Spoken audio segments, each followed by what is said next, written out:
les amis, c'est Fabien Klimenko de Cannes dans les Alpes-Maritimes. Voilà, j'espère que vous allez bien. Je voulais reparler donc du coronavirus en Chine et des probables dates de propagation, on va dire d'amplification de la maladie.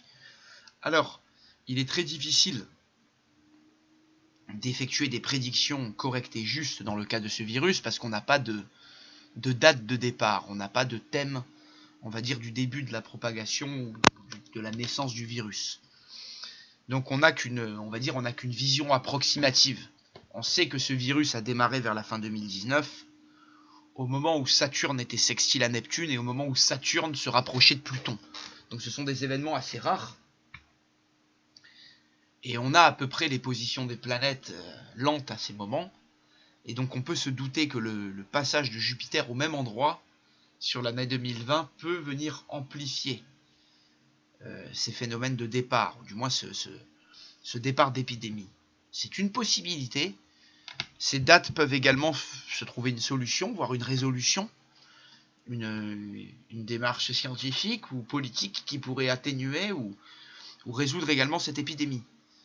Donc vraiment, ces phases peuvent être à la fois positives ou négatives. Encore une fois, il faudrait vraiment avoir le thème de naissance du virus sous les yeux pour pouvoir faire une prédiction exacte et intéressante.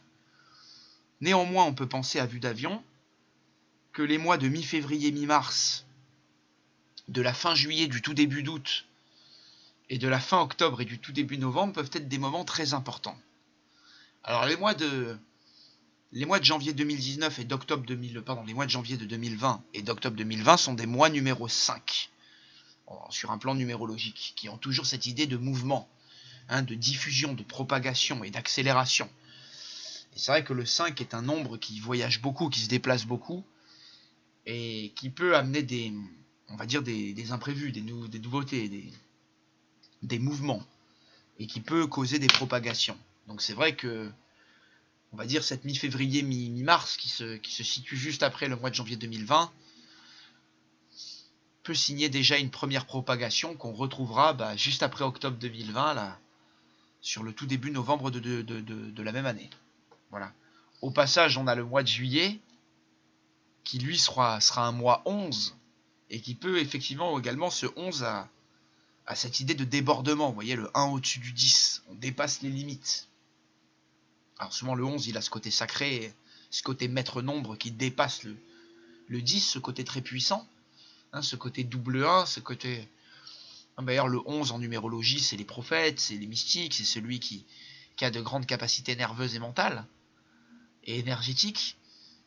Mais dans les mauvais côtés, le 11, il y a ce côté de débordement, d'aller trop loin, de dépasser, vous voyez, de dépasser les limites. Souvent les limites divines, le 10, c'est le nombre de Dieu, les 10 commandements, le 10, c'est la perfection. On pense aux 10 mondes dans la mythologie d'Asgard, on pense à toutes ces choses-là. Donc le 10 a ce côté de perfection. Et le 11, vous voyez, dépasse le 10. C'est pour ça que le 11, c'est souvent un chiffre de magicien, de sataniste et autres. Donc effectivement, juillet et octobre prochains vont être à surveiller. C'est d'ailleurs intéressant de voir que février-mars, la fin juillet et le tout début de novembre sont marqués par les passages de Mars dans le signe du Capricorne ou du Bélier, qui sont les deux endroits où Mars est en domicile, où il s'exalte dans le Capricorne. Donc c'est un moment qui peut être très intéressant pour la propagation du virus, à surveiller, et effectivement c'est là où on pourrait voir de nombreux cas se multiplier. Voilà. Il va donc falloir faire très attention à la suite, et notamment sur un court terme, à la mi-février, mi-mars, où de nombreux pays, nations, où de nombreux cas pourraient encore émerger. Voilà, je vous remercie de votre attention et on en parle très bientôt.